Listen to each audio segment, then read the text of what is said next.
নমস্কার বন্ধুরা, কাকলির রান্নাঘর উইথ ভিলেজ ফুডে সবাইকে স্বাগত জানিয়ে আজকে আমি আপনাদের সাথে শেয়ার করব আটা বিস্কুট। তো এই বিস্কুটটা আপনারা ঘরোয়া কয়েকটা উপকরণে খুব কম সময়ের মধ্যে ঝটপট বাড়িতে বানিয়ে নিতে পারবেন আর একবার বানিয়ে কয়েক মাস পর্যন্ত সংরক্ষণ করে রেখে খেতে পারবেন। তো আজকের আমি একদমই সহজ পদ্ধতিতে এই বিস্কুটটা বানিয়ে দেখাবো, যাতে করে যে কেউ যখন তখন এই বিস্কুটটা বাড়িতে বানিয়ে নিতে পারেন। তো আজকের রেসিপিটা আপনারা প্লিজ প্রথম থেকে শেষ পর্যন্ত দেখতে থাকুন, আশা করছি খুবই ভালো লাগবে। আর যে সকল বন্ধুরা এখনও পর্যন্ত নতুন তারা যদি ইউটিউব থেকে দেখেন তাহলে চ্যানেলটিকে সাবস্ক্রাইব এবং ফেসবুক পেজ থেকে দেখলে পেজটাকে ফলো করে আমার পাশে থাকবেন। তাহলে এখন রান্নাঘরে চলে যাবো আর আজকে রেসিপিটা শুরু করে ফেলবো। দোকানেও দেখবেন এখন কিন্তু বিভিন্ন ধরনের বিস্কুট পাওয়া যায় আর ওই বিস্কুটগুলো খেতে ভালো লাগে, তবে বাড়িতেও যদি আমরা নিজে হাতে পরিষ্কার পরিচ্ছন্নভাবে নিজেদের মতো করে কোনো বিস্কুট বানাই সেই বিস্কুটটাও খেতে কিন্তু অনেক বেশি গুণ ভালো লাগবে। তো বিস্কুটটা আমি কিভাবে বানাচ্ছি দেখুন, একদমই সহজ পদ্ধতিতে যে কেউ বানিয়ে নিতে পারবেন। তো এই যে বাটিটা নিয়েছি, এই বাটির মাপে আমি 2 বাটি আটা নিয়েছি। তো যে আটা দিয়ে আমরা প্রত্যেকদিন বাড়িতে রুটি বানাই সেই আটাই কিন্তু নিয়েছি। তো চাইলে আপনারা আটার পরিবর্তে ময়দা দিয়েও বিস্কুটটা বানিয়ে নিতে পারবেন, তবে যে কোনো একটা কাপ বা বাটি মেপে ময়দাটা বা আটাটা নেবেন, সেক্ষেত্রে পরের উপকরণগুলো নিতে কিন্তু সুবিধা হবে। তো এখানে আমি 2 বাটি আটা নেব, তার জন্য 1 বাটি আটা আমি আগেই কিন্তু এই থালার মধ্যে দিয়ে দিয়েছি আর আরও 1 বাটি আটা নিয়ে নিলাম। আর একবার বেশি করে কিন্তু বিস্কুটটা বানিয়ে নিয়ে আপনারা যেহেতু রেখে দিতে পারবেন সেজন্য একটু বেশি করেই বানিয়ে নেওয়া ভালো। এবার আমি এর মধ্যে দিয়ে দেব সুজি। তো যেহেতু 2 বাটি আটা নিয়েছি তার জন্য এখানে আমি ওই বাটিরই হাফ বাটি সুজি দেব। এই জন্যই বলেছিলাম যে একটু মাপ মতো মেপে নিতে হবে। হাফ বাটি সুজি দিয়ে দিলাম।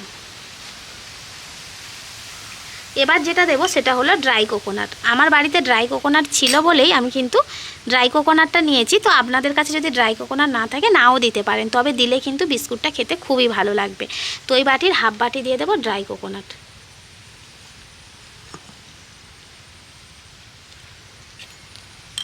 আর দিয়ে দিচ্ছি 2 চামচ সাদা তিল। একটু শুকনো অবস্থায় হাত দিয়ে ভালো করে সবগুলোকে মিশিয়ে নেব। তো এবার একটু স্বাদ মতো লবণ দিয়ে দেব অল্প করে।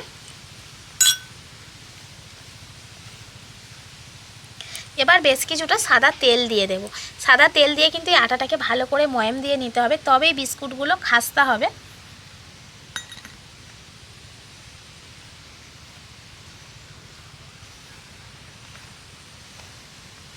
তো আমি বলবো আপনারা যদি যেহেতু বাড়িতেই বিস্কুট বানাবেন, তাই ময়দা না দিয়ে এইরকম গমের আটা দিয়ে কিন্তু বিস্কুটটা বানিয়ে একবার খেয়ে দেখবেন, অনেক বেশি ভালো লাগে। আর বাড়ির বাচ্চা থেকে যাকেই দেবেন সেই কিন্তু খুশি হয়ে যাবে। আটাটাকে তো ভালোভাবে ময়াম দিয়ে নিয়েছি। এবার এখানে আমি দুধ নিয়েছি আর এই দুধের মধ্যে আমি ওই বাটিরই হাফ বাটি চিনি নিয়েছি। তো চিনিটা এখন দুধের মধ্যেই দিয়ে দিচ্ছি। আর চিনিগুলো দেখুন একটু বড় দানা চিনি নিয়েছি, একেবারে কিন্তু যে মিহি দানাটা হয় সেটা নিইনি, কারণ চিনিটা গোটা গোটাই থাকবে। পুরো চিনিটাই আমি দুধের মধ্যে দিয়ে দিলাম। চিনিটাকে দুধের মধ্যে এইভাবে মিশিয়ে নিচ্ছি। তো চিনিটা অল্প একটু গলে যাবে আর বাকিটা কিন্তু গোটা গোটা দানাই থেকে যাবে। এবার এই চিনি গোলা দুধটা আমি এই আটার মধ্যে দেব আর আটাটাকে মেখে নেব। যে চিনি বিস্কুটগুলো হয় না, বিস্কুটের ওপর থেকে চিনিগুলো দেখা যায়, তো আজকের বিস্কুটটা ঠিক সেরকমই হবে। তো প্রথমে অল্প দিলাম, আবার একটু হাত দিয়ে আটাটাকে মেখে নেব। এইভাবে কিছুটা কিছুটা করে দেব আর এইভাবে মাখাবো। আর আটাটাকে যে মাখাতে হবে একেবারে খুব বেশি নরম করে মাখালে হবে না।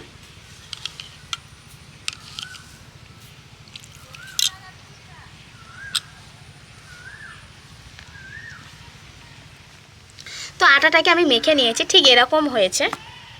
তো 1 বাটি দুধ আর হাফ বাটি চিনি দিয়েই কিন্তু আমার পুরো আটাটা মাখা হয়ে গেল। তো এই রকম মাপ করে নিলে কী হবে, একদম পারফেক্ট ডোটা কিন্তু মাখা হবে।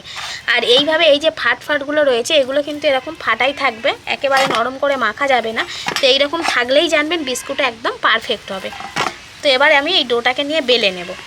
তো ডোটাকে আমি পাত্রের ওপর নিয়ে নিয়েছি, এবার এই পুরো ডোটাকে আমি বেলে নেব।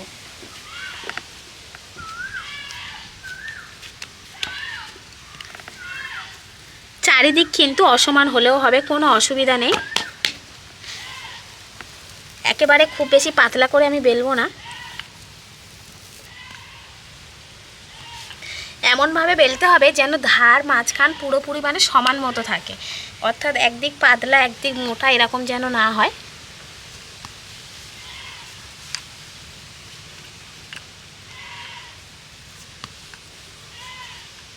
দেখুন ঠিক এই রকম মোটা করে কিন্তু আমি বেলে নিয়েছি। এবার একটা বোতলের ঢাকনা নিয়ে নিয়েছি, তো যে কোনো কৌটো বা এইরকম ঢাকনা যে কোনো একটা কিছু নিলেই হবে, বা গ্লাস, মোটামুটি ধারটা একটু কাটা থাকবে, একটু ধারালো হবে, সেই রকম দিয়ে কিন্তু বিস্কুটের শেপে এগুলো কেটে নিতে হবে। তো এতে করে কী হবে, বিস্কুটগুলো কিন্তু সবগুলো বিস্কুট একই রকম মাপের হবে আর একদম প্লেন এইরকম গোল ডিজাইনটা হবে। তো একসাথে এইভাবে অনেকগুলো বিস্কুট তৈরি করে নিতে পারবেন কম সময়ের মধ্যে।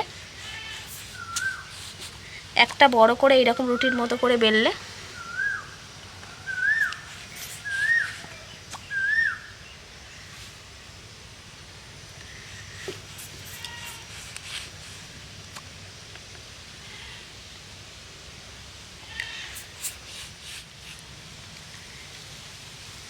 এই যেগুলো তুলে নিচ্ছি এগুলো দিয়েও কিন্তু আবারও বিস্কুট বানিয়ে নেব আমি। এখনও কিন্তু একটা ডোয়া রয়ে গেল। এবার এইভাবে বিস্কুটগুলো তুলে নেব। আর এই যে ধারগুলো রয়েছে, এই যে ফাঁকা ফাঁকা রয়েছে অর্থাৎ জালিদার, এর জন্যই কিন্তু বিস্কুটটা অনেক বেশি ভালো হবে, ভেতর থেকে ভালোভাবে ভাজা হবে আর খাস্তা হবে। এই দেখুন, তো এগুলো এরকমই থাকবে, কিছু করার দরকার নেই। সবগুলো বিস্কুট আমি রেডি করে নিয়েছি। আর এদিকে বিস্কুটগুলো ভাজার জন্য সাদা তেল আমি কড়াইতে দিয়ে গরম করতে দিয়ে দিয়েছিলাম। তেল গরম হয়ে গেছে, এবার ওই তেলের মধ্যে বিস্কুটগুলোকে একে একে ছেড়ে দেব।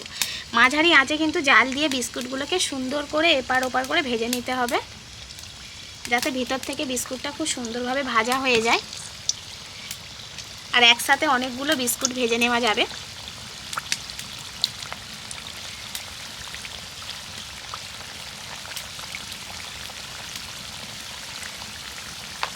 একটা পিঠ ভাজা হলেই অন্য পিঠে উল্টে দেব। বিস্কুটগুলোকে এবার একে একে আমি উল্টে দেব। দেখুন পিছন পিঠটা কত সুন্দর লালচে রং চলে এসছে। তো এই রকমই কিন্তু লালচে কালারেরই বিস্কুটটা হবে, তবে দেখতেও খেতে দুটোই ভালো হবে।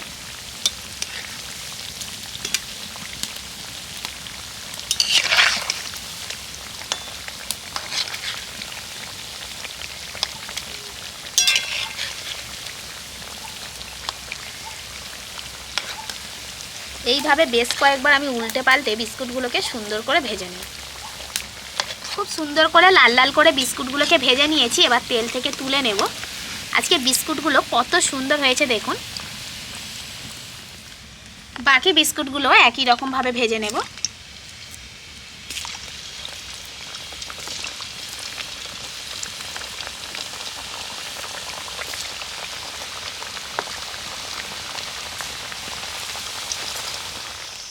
সবগুলো বিস্কুটই ভাজা হয়ে গেছে, দেখুন কত সুন্দর হয়েছে বিস্কুটগুলো।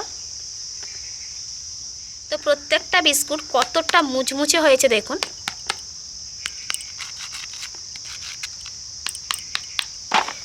একই রকম হয়েছে সবগুলো বিস্কুটই। একটা বিস্কুট আমি ভেঙে দেখাচ্ছি, দেখুন ভিতর থেকে কতটা পারফেক্ট হয়েছে।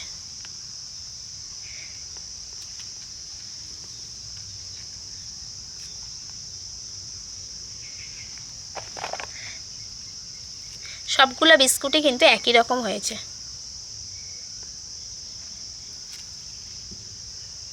কত সহজ পদ্ধতিতে বাড়িতে এত সুন্দর একটা বিস্কুট বানিয়ে নিলাম, সেটা তো আপনারা দেখতে পেলেনই। আর বিস্কুটগুলো না তেল থেকে তোলার পর একটু নরম মনে হবে, তো ভয় পাওয়ার কোনো কারণ নেই। বিস্কুটগুলো যখন ঠান্ডা হয়ে যাবে তখন দেখবেন আবারও শক্ত হয়ে যাবে। আর এই বিস্কুটগুলো ভেজে একটা এয়ারটাইট কন্টেনারে করে ভরে যদি রেখে দেন, এমনি দোকানে কেনা বিস্কুট যেমন অনেক দিন পর্যন্ত থাকে, এই বিস্কুটগুলোও কিন্তু অনেক দিন পর্যন্ত ভালো থাকবে এবং শক্তই থাকবে। আর বিস্কুটগুলো যেমন সুন্দর মুচমুচে হয় তেমন সুন্দর কিন্তু খাস্তা হয়। তার জন্য বাচ্চা থেকে বয়স্ক বাড়ির যাকেই খাবেন সেই খুশি হয়ে যায়। আর উপকরণ তো খুবই কম লাগে, ঝটপট বানিয়ে নিতে পারবেন আপনারা এই বিস্কুটটা। আর বিস্কুট কিন্তু আমাদের নিত্যদিনের সঙ্গে, বিস্কুট ছাড়া কিন্তু আমাদের বাড়ি চলে না। তো যাই হোক, এইরকম হাতে বানানো বিস্কুট যদি বাড়ির কেউ পায়, সে যে কতটা খুশি হবে বলে বোঝানো যাবে না। তো আপনারা অবশ্যই করে এইরকম পদ্ধতিতে বাড়িতে বিস্কুট বানিয়ে নিন। আর আমার আজকের এই বিস্কুটের রেসিপিটা আপনাদের কেমন লাগলো সেটা অবশ্যই কমেন্ট করে জানাবেন। আর ভালো লাগলে লাইক, কমেন্ট, শেয়ার, সাবস্ক্রাইব এবং ফলো করে আমার পাশে থাকবেন। আর আমার নিত্য নতুন রেসিপিগুলো এইভাবেই দেখতে থাকবেন। তাহলে আজকের মতো এখানেই শেষ করছি। সবাই ভালো থাকবেন, সুস্থ থাকবেন, দেখা হবে পরের রেসিপিতে।